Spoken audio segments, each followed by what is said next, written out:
Hi అండి, నమస్తే. Welcome back to my channel. ఈరోజు మన వీడియో వచ్చేసి దొండకాయతో మసాలా కర్రీ అండి.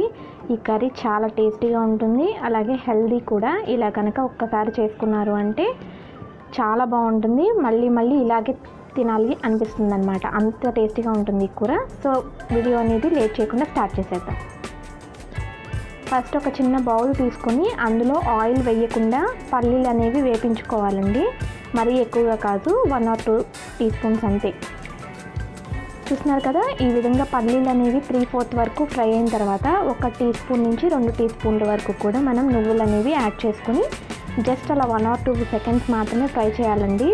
నువ్వులు వేసిన తర్వాత వెంటనే మాడిపోయే ఛాన్స్ ఉంటుంది, కాబట్టి సిమ్లో పెట్టుకొని ఒక 2 సెకండ్స్ పాటు ఫ్రై చేసుకున్న తర్వాత అట్లాగే 2 లేదా 3 జీడిపప్పు వరకు కూడా వేసుకొని ఫ్రై చేసుకోవాలి ఒక 2 సెకండ్స్ పాటు.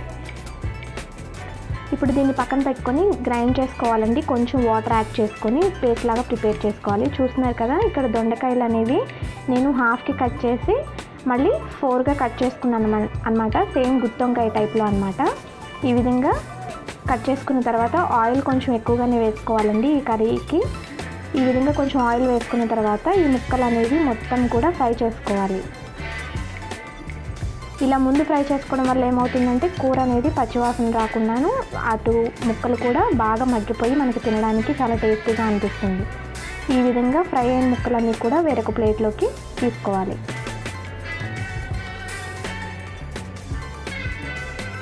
ఇప్పుడు అదే ఆయిల్లో మనం మసాలా దినుసులు వేసుకోవాలండి. మసాలా దినుసులు వచ్చేసి చెక్క, లవంగ, అలాగే ఇష్టం ఉంటే 1 ఇలాచీ కూడా వేసుకోవచ్చు.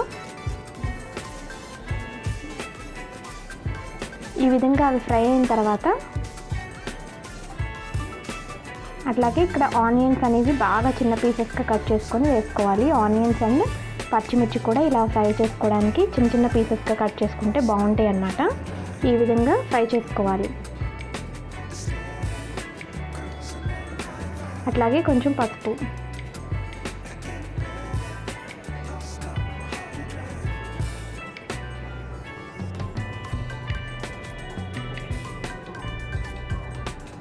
ఈ విధంగా ఆనియన్స్ 3/4 వరకు ఫ్రై అయిన తర్వాత కొంచెం అల్లం వెల్లుల్లి పేస్ట్ కూడా వేసుకోవాలండి. మనం తినే స్పైసీనెస్ని బట్టి, అంటే మనం ఘాటుగా కావాలంటే కొంచెం స్పైసెస్ ఎక్కువ యాడ్ చేసుకోవడం, లేదంటే నార్మల్గా యాడ్ చేసుకోవడం చేయాలి.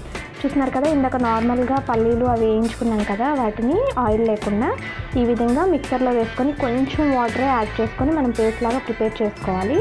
అదే ఇక్కడ యాడ్ చేసుకుంటున్నామండి.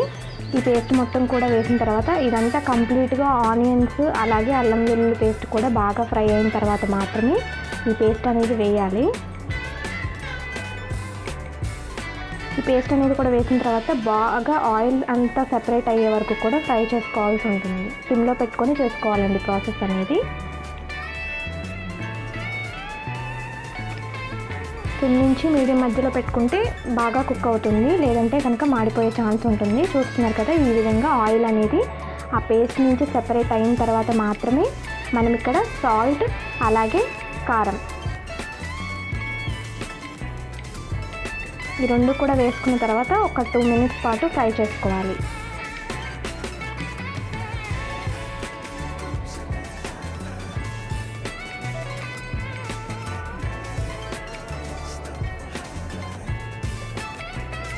ఇక్కడ మనకి ఫ్రై అయ్యి మళ్ళీ ఆయిల్ అనేది సెపరేట్ అవుతుందండి. ఆ టైంలోని మనం ఆల్రెడీ ఫ్రై చేసి పెట్టుకున్న ఈ దొండకాయ ముక్కలు అనేవి కూడా యాడ్ చేసుకోవాలి. ఇలా ఆయిల్ అనేది సెపరేట్ అయిన తర్వాత మాత్రమే మనం ప్రాసెస్ అనేది చేసుకుంటే మనకి కూర పచ్చివాసన రాకుండాను బాగుంటుంది, గ్రేవీగా ఉంటుందండి. ఈ విధంగా ఒక 2 నిమిషాల పాటు ఫ్రై చేసుకున్న తర్వాత మనం గ్రేవీకి ఎంత వాటర్ అయితే కావాలో అంత వాటర్ యాడ్ చేసుకోవచ్చు.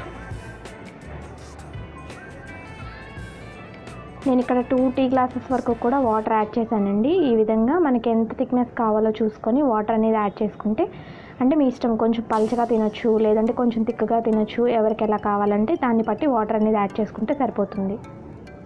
అట్లాగే మూత పెట్టి ఒక 10 మినిట్స్ పాటు ఉడికించుకుంటే మనకి కూరలో నుంచి ఈ ఆయిల్ అంతా కూడా సెపరేట్ అయిపోతుందండి. ఈ ఆయిల్ అంతా సెపరేట్ అయిపోయింది అంటే మనకి కర్రీ అనేది రెడీ అయిపోయినట్టే.